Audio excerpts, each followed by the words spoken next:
All right, we are back, and since it is review time, we must turn the hat into review position, especially since the person we're talking about was mostly famous in France, so you gotta, go with this. So this movie is complicated to talk about, and the reason it's complicated to talk about is not necessarily because of the political issues it brings up, not because of the, historical elements. It's difficult to bring up because of the star. And it's starting to rain. To talk about this star is tricky. And let me explain why. So what we have to do is we have to have a brief conversation about bullying.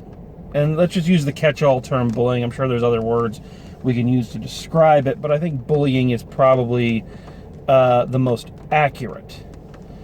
And what, especially cyberbullying, and what that does. Now, I'm an older man.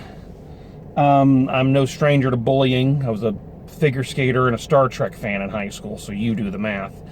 But I never had to deal with cyberbullying as kids these days do. And as such, I sometimes find it difficult to understand. The concept of, if, someone's saying a mean thing about you, delete it.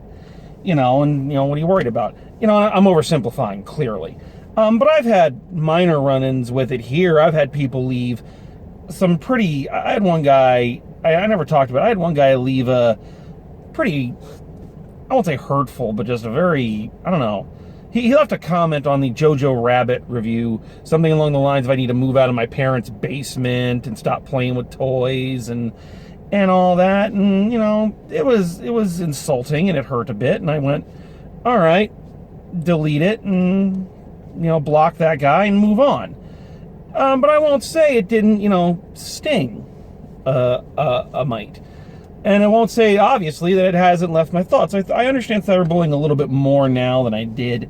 But I think it really comes across not just in what the kids have to deal with, but with what certain celebrities have to deal with. And some people, and we've talked about it on here before, some people, some films, some things just become targets.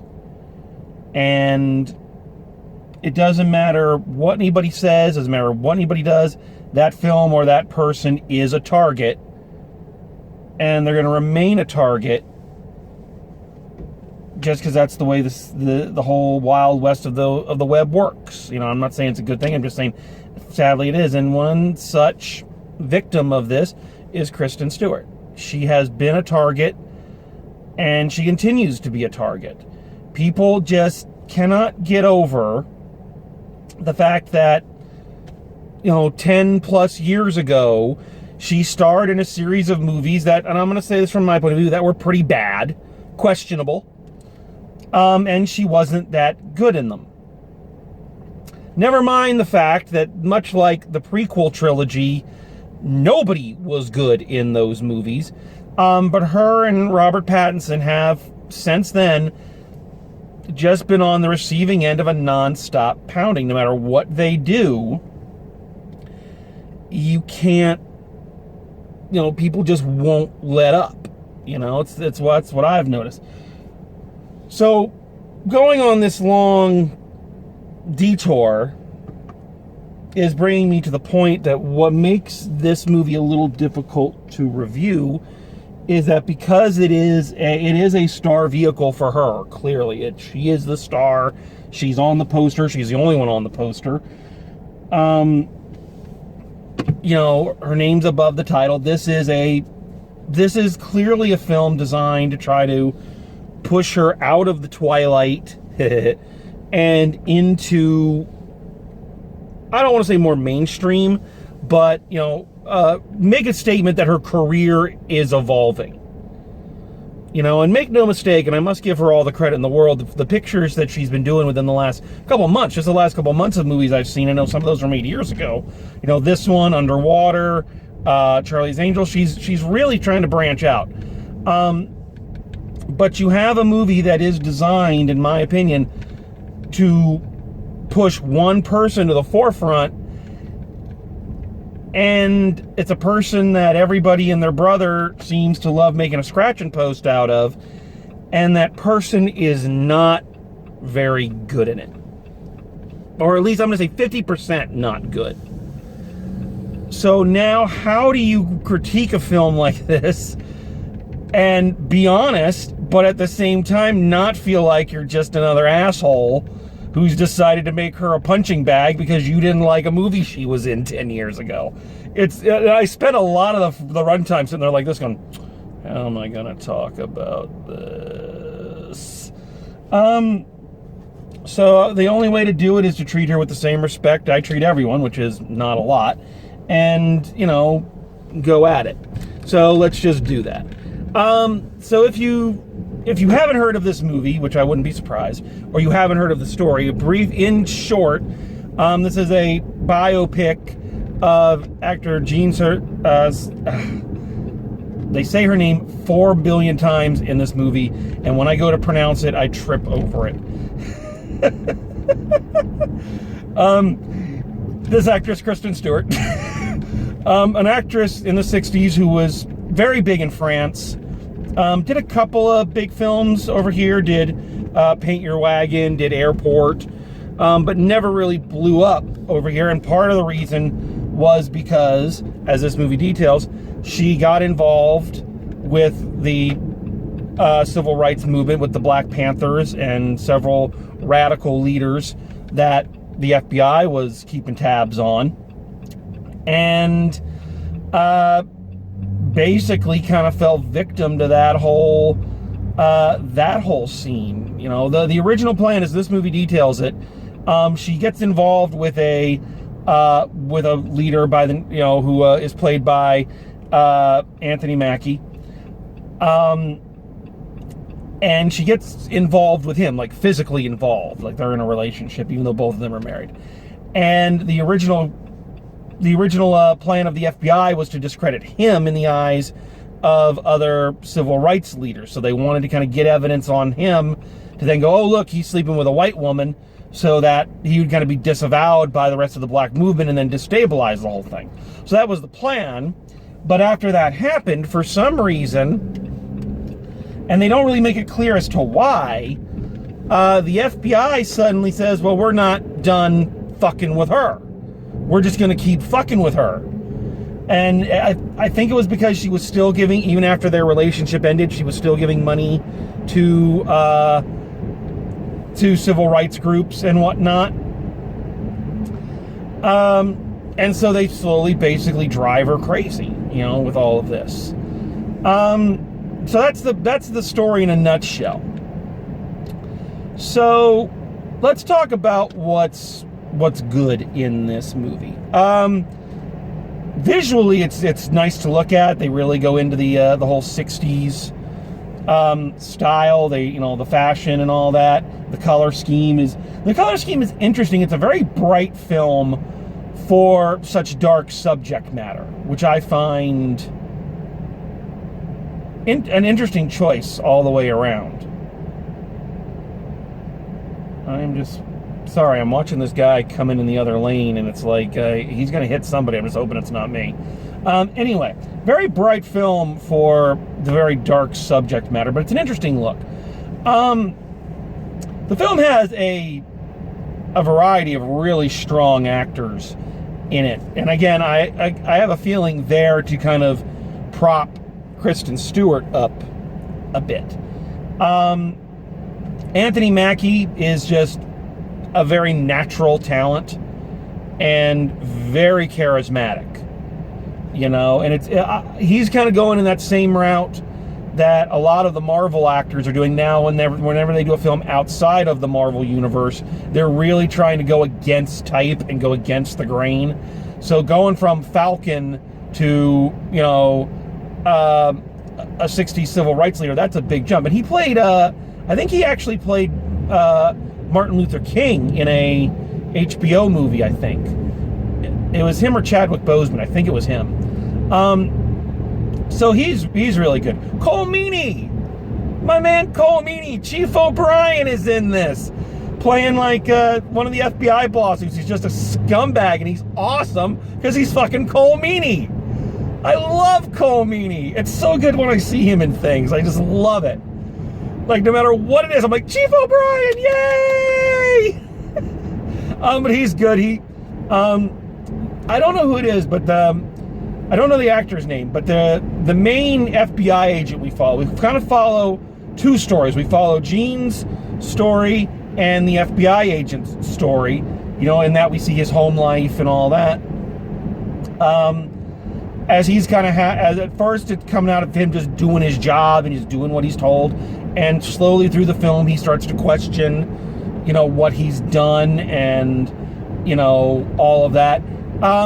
He does a really good job. It's a very subtle path that he rides. Actually, I think the MVP acting in this one goes to Vince Vaughn, which is an odd statement because I've never been 100% sold on Vince Vaughn as an actor. Like, he's not bad. He's just, I don't know. He's very Vince Vaughn, but he plays a very good bad guy here. He plays the FBI agent's partner, who is a scumbag. You know, the FBI agent that we're following is like maybe a scumbag, but then it turns out he's not a scumbag.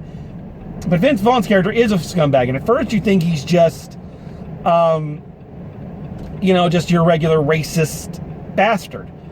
Very subtle things, throwing off the N-word, and, you know, some of the things he says, and you're just like, oh, I just don't like this guy, but he's just kind of a normal 60s stereotype kind of guy. But as you go through it, you see, you know, this guy's like most likely a wife beater. He's probably abusive to his kids. I mean, they have a dinner scene with him where he goes from just kind of, we're being mean to a black person, to like, damn, fucking scary. And it's like, it's a quick change, and it happens, and then it's there so that later on when the FBI agent we are following, we'll call him Jack because that's the character's name, snaps at his wife and like bangs a chair, you see the mirror image of what he's in danger of becoming. You know, but Vince Vaughn plays it very well, very straight and very, very natural. So he was scary. He was legitimately scary in that role. That scene made me uncomfortable. It was like watching an advert for, you know, domestic abuse. Not an advert. That sounds terrible. Yeah, it's a commercial for domestic abuse. You know, but a public service announcement. So I'm saving her for last because she's going to take up the most time. So let's talk about Kristen Stewart. As I said kind of at the beginning, I think she gives a kind of a 50-50 performance. And I gotta be honest, and I'm trying to be not an ass about this, which is weird for me. It goes against my nature to not be an ass. But I'm sorry, the first chunk of the film, she's just not very good. She's wooden. It's hard to watch her perform.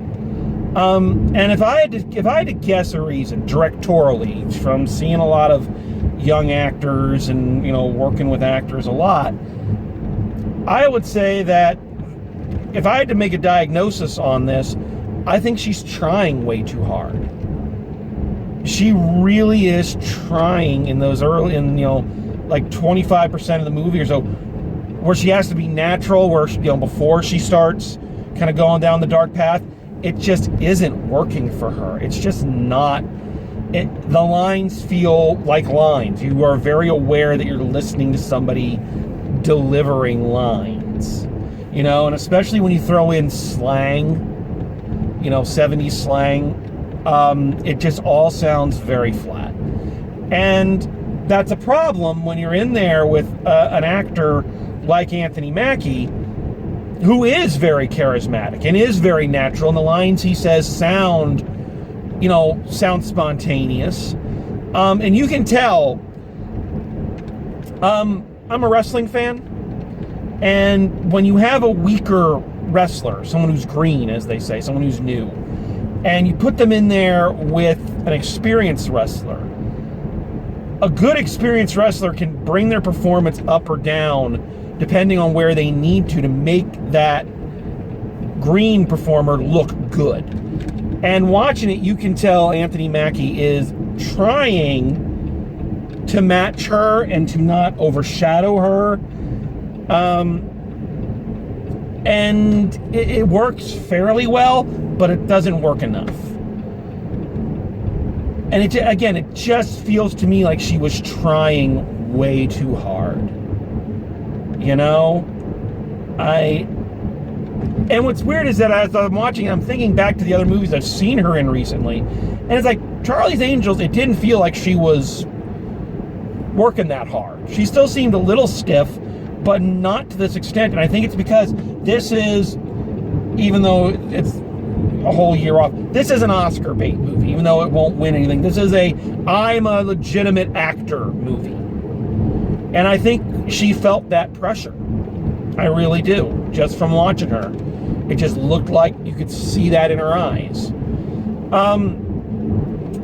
Now, that may contribute to the half of the film where I felt her performance was pretty good. And that is when she starts to crack. You know, when all of the tension and all of the blackmail and all of the this and that and the other thing start getting to her. I think her performance goes up 5 or 6 notches. I think she's much, much better there. She does a lot. And playing, I always caution students about using this term, but playing crazy is a very hard thing to do. Because, again, the person who is going crazy, quote unquote, isn't aware or doesn't feel like they are going crazy. They know something is wrong and nobody's believing them, which is making them more stressed. And she plays that very well. So I think this is about, again, 50-50 a good performance. If I could give her any advice, I would say, one, you need to relax. And I think you can work yourself up to a movie like this, but I don't think you're quite there yet. I think you need to stick to supporting characters for now, and don't try to put your name above the title. Reinvent yourself a little bit. Get comfortable. But again, that's me. What do I fucking know? As to the movie itself, I always like movies like this that clue you in on a piece of history that you had no idea of. I had never heard of this person. And I've seen Airport. I've seen Airplane too, but you know, Airport. And I couldn't pick her out, you know, but again, she didn't do much here in the States, partially because of all this nonsense. So I like movies that give you new information, even though you know they're, let's be generous and say at least 25% bullshit, just to make the story flow with a narrative beginning, middle, and end. But I like that. It's also one of those films that just clues you in as if you needed more. It's kind of like when I was talking about with Vietnam and that whole mess, you know, when I did the Medal of Honor movie, is that you really get a handle for just, God, how fucked up the 60s were, and probably how fucked up things still are in terms of when you consider the FBI spent all of this time, money, manpower to do what? To drive an actor crazy. An actor. I mean, seriously? And you know they did. And you know they still do it. And it's like, of all the fucking things, you know, I can understand it, and they try a little bit to give you an idea. Okay, from their point of view, at least as far as film is concerned, they're trying to protect the country from, you know, a militant uprising. You know, but really, it's, you know, really, we all know why they were trying to stop it and why they were, you know, come on, don't be naive. But yeah, you really get a taste for how fucked up the whole thing really was and is, because again, we know this still goes on. It's not a thing that's gone away. there's one thing about this movie that stuck out to me in a weird way. And it wasn't a way, I don't know if it's a way that makes me uncomfortable or just a thing I notice a lot because they seem to put a spotlight on it. This movie seemed really, really determined to get Kristen Stewart into 2 short nightgowns and also make sure she's either showing her tits, which she only does like twice, to be honest, or in see-through nighties where you can plainly see her tits.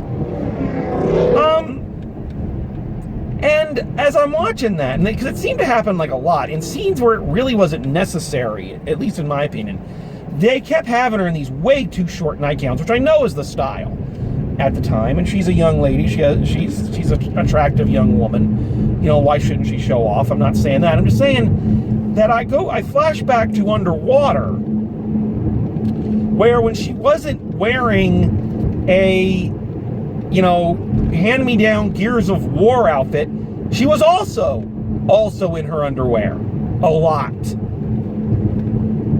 To the point where you start getting very curious to, is this a director thing?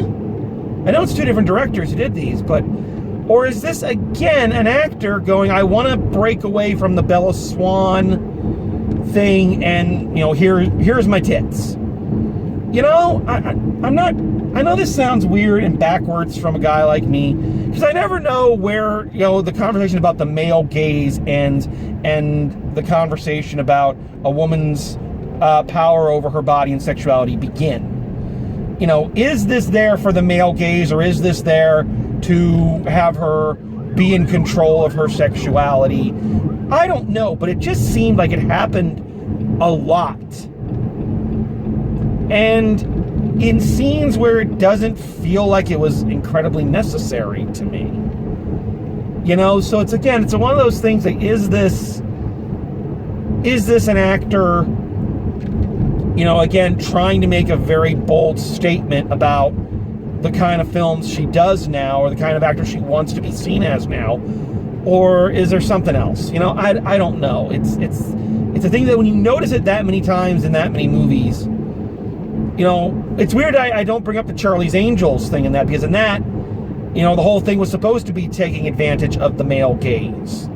So, you know, I don't know. So yeah. Yeah, I'm not sure what else to say about this one. I think it's an interesting period piece. Definitely cued into the more interesting aspects of history. But if I ask myself, would I ever watch it again? I don't know. I don't think so. So let's wrap this up. So final grade for this one, I'm gonna go C+ on this one. I think there's some good in there. I really do. I think there's some good stuff. I think there's some good acting, and I think Kristen Stewart rises to the challenge eventually. But I just feel like she's really jumping off the pier a bit. I think she could carry a movie. I really do. But it can't be a movie where she is pushed to the front. I think she'd be a better character actor. I don't think she's a name above the title actor. She's not a movie star, in my opinion. I think she could be a decent actor, but I don't think she has the charisma for a movie star. And again, that is not a bad thing. It sounds like a bad thing, but it's not. So there it is. I'd say check it out if you're interested in that section of history and learning more about an actor who had a very tragic and unjust thing happen to her. And, you know, more knowledge is always a good thing. But again, I don't know if you're going to watch it more than once. So there it is. Still, I'm thankful for these type of movies. I like learning about this kind of stuff. I like seeing these kind of things. So yeah, so an interesting weekend at the movies. We're getting into the time when some more stuff's going to be coming out, some stuff I'm interested in seeing. So we'll see where the year takes us. It's been kind of a, so far 2020 has kind of been a meh year. It's reminding me a little too much of 2018 movie-wise. So I'm hoping that's not the case, and we'll start shaking off some of this, and, you know, some of the better stuff will come out. But if not, you know, the world needs meh films. So, thank you for joining us. Thank you for your support. Thanks for watching. And as always, drive safe, and I'll see you at the movies.